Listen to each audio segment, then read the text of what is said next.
देखिए, एक बार फिर एक ऐसी खबर आई है ईरान से जो सब तरफ सुर्खियों में है। और इस खबर को लेकर एक बार फिर तरह तरह के कयास लगाए जा रहे हैं। और फिर खबर यही है, सवाल वही है कि क्या ईरान ने छोटा परमाणु परीक्षण किया है। अब ऐसा क्यों कहा जा रहा है, एक बार फिर ये सवाल क्यों पूछा जा रहा है कि क्या ईरान ने एक मिनी लेवल पे जो है किसी तरह का परमाणु परीक्षण किया है, इस तरह की बात क्यों हो रही है, इस पे चर्चा करते हैं। देखिए, कल एक घटना हुई ईरान के बुशर में। बुशर जो शहर है ईरान का, वहाँ पे दो धमाके सुनाई दिए गए। और इन धमाकों के बाद 3.9 लेवल का रिक्टर स्केल पर भूकंप के झटके मापे गए ईरान में। और उसके बाद इस तरह की खबरें अचानक से फैलने लगी कि क्या ये ईरान का कोई मिनी न्यूक्लियर टेस्ट था।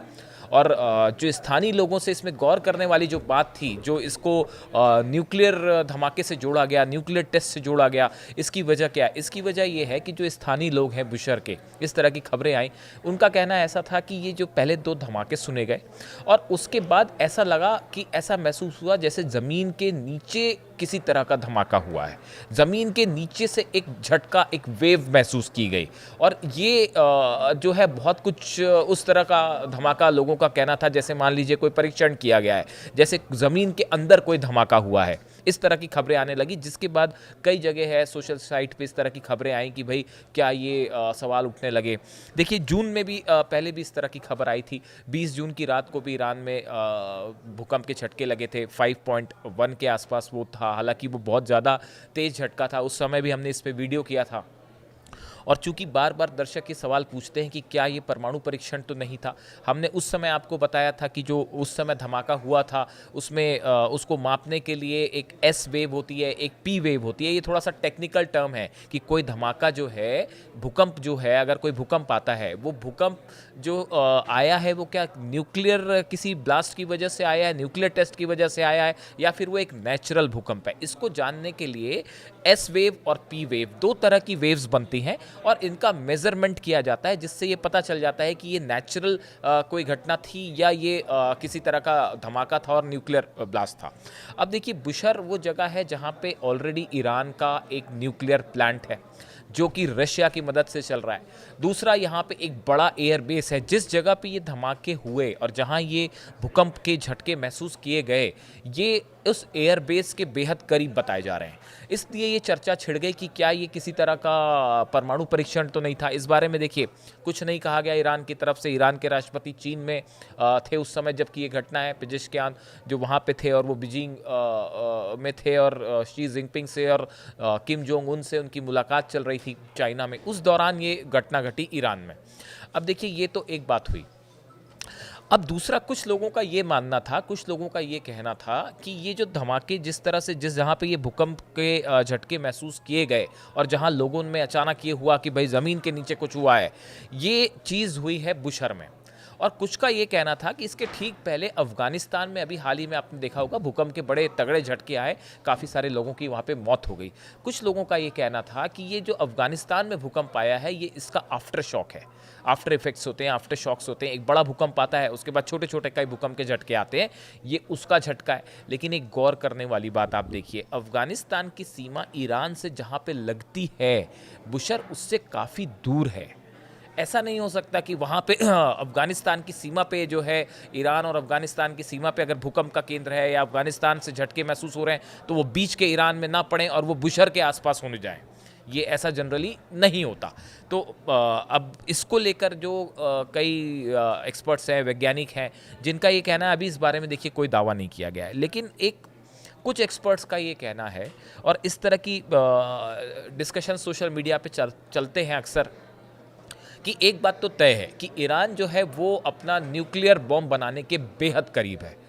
और कुछ लोगों का ऐसा दावा है, कहना है कि हो सकता है ईरान मिनी न्यूक्लियर टेस्ट कर रहा हो या करने का की उसकी तैयारी पूरी है। और हो सकता है कि इस तरह के जो ब्लास्ट हैं वो हो सकता है इसका भी नतीजा हो। देखिए, जब आप एक फुल फ्लेजेड न्यूक्लियर टेस्ट करते हैं तो वो बड़े पैमाने पर होता है, उसको आसानी से पता किया जा सकता है, उसको आप ट्रेस डाउन कर लेते हैं। क्या छोटे लेवल पे अपने रेडिएशन को चेक करने के लिए, या यूरेनियम का एनरिचमेंट लेवल कितना एक्यूरेट है, उससे क्या कितना सक्सेसफुल हो सकता है ये पूरा ब्लास्ट, इसको चेक करने के लिए क्या मिनी लेवल पे कोई परमाणु परीक्षण हो सकता है, इसको लेकर भी अलग अलग राय चल रही हैं। अब देखिए इसी बीच में आईएईए की एक रिपोर्ट आई है। ये आईएईए अंतर्राष्ट्रीय एजेंसी है जो कि ईरान के न्यूक्लियर साइट्स पे विजिट करके पता लगाती है कि भाई यहाँ पे कितना कार्यक्रम आगे बढ़ रहा है, ईरान का प्रोग्राम आगे तो नहीं बढ़ रहा है, इस तरह की बातें हैं। तो इनकी एक गोपनीय रिपोर्ट आई जो कि यूनाइटेड नेशंस के कई सदस्यों देशों को दी गई है। इस बात में इसमें ये बताया गया, इस रिपोर्ट में एक खुलासा हुआ है कि जून में जब वॉर चल रहा था इसराइल और ईरान का, उस समय की ये एक रिपोर्ट सामने आई है और उसमें ये बताया गया कि जून के महीने में, एक महीने के अंदर, देखिए इसमें कहा है according to IAEA as of June 13, 2025 Iran held 440.9 kilogram of uranium enriched up to 60%। इसमें यह कहा गया कि जून के महीने में, 13 जून की ये रिपोर्ट है कि 13 जून तक ईरान के पास 440.9 किलोग्राम एनरिच्ड यूरेनियम है जो कि 60% तक एनरिच है। अब ये इनका कहना ऐसा है कि जो हमारी पिछली रिपोर्ट थी, मई की जो रिपोर्ट थी, उसके मुकाबले ये 32.3 किलोग्राम ज़्यादा है। यानी एक महीने के अंदर ईरान ने करीब 32 किलो यूरेनियम एनरिच किया।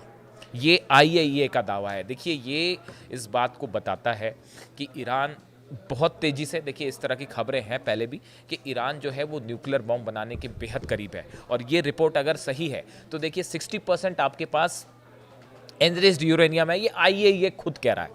अगर ये 90% तक एनरिच हो जाए, जो कि बड़े आसानी से किया जा सकता है, इसीलिए घबराकर अमेरिका ने हमले किए, इसीलिए इजराइल ने घबराकर हमले किए कि भाई किसी भी तरह ईरान के न्यूक्लियर प्रोग्राम को रोका जाए। जो फोर्दो में, नतांज में और इस्फहान पर हमले हुए B-2 बॉम्बर्स से और मिसाइल्स, टॉमहॉक मिसाइल से हमले हुए, वो इस प्रोग्राम को रोकने के लिए किए गए। लेकिन यूरेनियम तो सुरक्षित है, वो पूरी दुनिया जानती है कि उसको ईरान ने सही जगह पहले ही पहुंचा दिया, ठिकाने लगा दिया, उसको मिला कुछ नहीं अमेरिका को। अब देखिए, अब इसके बाद की कहानी समझिए। ये जो यूरेनियम, एनरिच्ड यूरेनियम है, जो अगर सही दावा है आईएईए का कि एक महीने के अंदर 32 किलो यूरेनियम का भंडार ईरान का बढ़ा, तो आप अंदाज लगाइए कि कितनी तेज़ी के साथ ये प्यूरिफाई हो सकता है और कितने करीब है ईरान न्यूक्लियर बम बनाने के। इन सूरत में अमेरिका बार बार ये दबाव डाल रहा है कि आईएईए का फुल इंस्पेक्शन वहाँ शुरू हो जाए। ईरान का जो परमाणु कार्यक्रम है उसको पूरी तरह से, एनरिचमेंट को पूरी तरह से रोक लिया जाए। बार बार इसके कि ईरान का ये कहना है कि हमारा फंडामेंटल राइट है, हमारा सॉवरेन, हम एक सॉवरेन कंट्री है, इलेक्ट्रिसिटी के लिए हमारी ज़रूरत है, मेडिकल पर्पसेस के लिए हमारी ज़रूरत है, लाइट के लिए हमारी ज़रूरत है, हम इसको कंटिन्यू करना चाह रहे हैं। टॉक्स करने के लिए भी ईरान राजी है, लेकिन उसके बाद भी यूरोपियन कंट्रीज स्नैपबैक सैंक्शंस लगाने की कोशिश में है। मिसाइल प्रोग्राम, अभी जो नया खुलासा अली लारिजानी साहब ने किया कि भाई अमेरिका जो है उसका मूल मकसद है ईरान के मिसाइल प्रोग्राम को रोकना। इसराइल को शायद डर हो इस बात का कि जो पिछली बार हमले हुए, ऐसे ही हमले अगर आगे हो गए तो क्या होगा। इसराइल जो है, जो हमने देखा जो मिसाइल्स गिरी, अब की बार तो ईरान का दावा है कि इससे भी ज़्यादा मिसाइल्स बन गई हैं, ज़्यादा स्पीड के साथ और ज़्यादा आधुनिक टेक्नोलॉजी के साथ ईरान के पास मिसाइलें आ गई हैं। इस सूरत में अगर ईरान खुद को परमाणु न्यूक्लियर देश घोषित कर देता है, जिसकी प्रबल संभावनाएं बताई जा रही हैं, खासकर अगर स्नैपबैक सैंक्शंस लग जाते हैं, अगर ईरान को ज़बरदस्ती जो है वो उस पर आप लाद दिए जाएं प्रतिबंध, तो कई सारे साइंटिस्ट का ये कहना है कि ईरान ऑलरेडी इस पोजीशन में है कि चंद दिनों के अंदर अगर ईरान चाहे तो वो न्यूक्लियर धमाका कर सकता है। कुछ का तो ये भी दावा है कि ये जो आफ्टर शॉक, ये जो छोटे छोटे भूकंप आ रहे हैं, हो सकता है ये किसी तरह का परमाणु परीक्षण। हालांकि इसके बारे में कोई पुख्ता जानकारी नहीं है। देखिए ये ऐसी चीज़ें हैं जो जब तक कोई डिक्लेयर ना करे, जब तक कोई पुख्ता जानकारी सामने नहीं आए, तब तक कुछ आप कह नहीं सकते। पूरे दुनिया भर के सैटेलाइट्स ईरान की गतिविधियों को मॉनिटर करते हैं, चाहे अमेरिका के हों, चाहे यूरोपियन कंट्रीज़ के हों। ये समझने की कोशिश में लगे रहते हैं कि ईरान में न्यूक्लियर टेस्ट तो नहीं हो रहा। किम जोंग उन हाल ही में मिले पेजिशकियान साहब से, राष्ट्रपति ईरान के, और वो पहले ही कह चुके हैं किम जोंग उन को, ईरान को फ़ौरन न्यूक्लियर टेस्ट करना चाहिए, आप दबाव में मत आइए, फ़ौरन न्यूक्लियर टेस्ट करिए। इन सूरत में ये जो भूकंप है जिसको लेकर सबसे ज़्यादा चर्चा हो रही है कि क्या ये किसी तरह का मिनी न्यूक्लियर टेस्ट था, क्योंकि जब आप कोई डिवाइस यूज़ करते हैं, चाहे फिशन डिवाइस हो या फ्यूज़न डिवाइस हो, उसका एक छोटे रूप में आजकल देखिए उसको टेस्ट करने के लिए आपको एक बड़ा फुल फ्लेजेड ब्लास्ट की ज़रूरत नहीं है। अब तो लैब टेस्ट भी होता है, यानी कि आप एक कंप्यूटर पे ही जो है वो पूरा आकलन कर लेंगे कि आपका परमाणु परीक्षण जो है वो कितना सक्सेसफुल है या नहीं है। कंप्यूटर लेवल पे ही वो टेस्ट हो जाते हैं। तो हो सकता है, कई लोगों का ये कहना है, कई एक्सपर्ट्स का ये कहना है जो न्यूक्लियर मामले के जानकार हैं, वो बताते हैं कि कहीं ऐसा तो नहीं कि ये छोटे छोटे स्तर का टेस्ट है, जो ईरान कुछ छोटे न्यूक्लियर बॉम्ब्स डेवलप कर रहा हो या उसकी एक्यूरेसी टेस्ट करने के लिए। हालांकि देखिए, इस बारे में कोई पुख्ता जानकारी नहीं है। I am repeating it again कि किसी एजेंसी ने नहीं कहा है कि ये टेस्ट है। इस तरह की बातें अभी सिर्फ चर्चा में ही है। ईरान की तरफ से इस बारे में कुछ नहीं कहा गया है। कई इंटरनेशनल एजेंसीज हैं जो ये मॉनिटर करती हैं कि ये क्या कोई न्यूक्लियर टेस्ट तो नहीं था, उनकी तरफ से भी कुछ नहीं कहा गया है। पिछली बार जो भूकंप आया था उसमें ये कहा गया था कि नहीं, ये नॉर्मल अर्थक्वेक की घटना है। इस बार इसे अफगानिस्तान से जोड़ा जा रहा है, लेकिन अफगानिस्तान और बुशर में बहुत अंतर है, दूर है बहुत ज़्यादा। बीच में भूकंप ना आए और इधर भूकंप आ जाए, ये थोड़ा सा बात जम नहीं रही।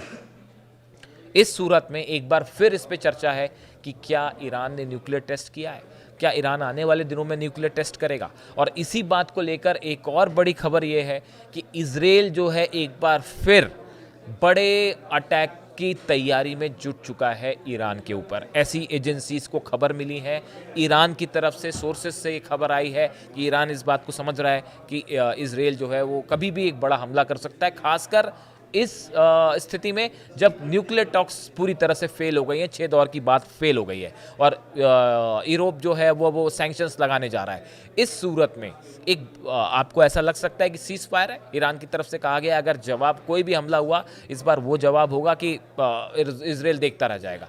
इस सिचुएशन में ये खबर बेहद अहम हो जाती है कि ईरान ने क्या कोई न्यूक्लियर परीक्षण किया है, या इसको लेकर तमाम दुनिया की नज़रें लगी हुई हैं कि ईरान का न्यूक्लियर प्रोग्राम अब किस तरफ आगे बढ़ता है। इससे जुड़ी जो भी जानकारी होगी वो हम आप तक पहुंचाएंगे। Thank you so much.